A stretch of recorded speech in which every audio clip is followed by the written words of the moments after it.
would really love to know more about how Bay 38 really got started and how you established a vintage home decor here in Boca Raton.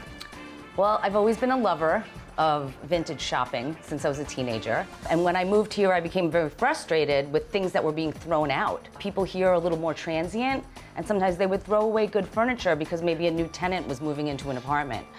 So I started picking things up and refurbishing them, got more into upholstery and lacquer, and then eventually had to get more space, so I started a warehouse, and the number on top was Bay 38.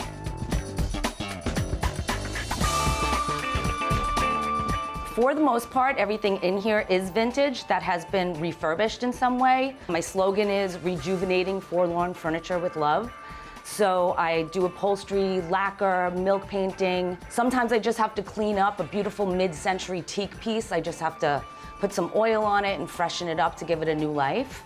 This area specifically is so special because you're surrounded by other artists. So rather than being surrounded by carpenters or auto guys or something of that nature, we have artists here. So it's a feeling of community.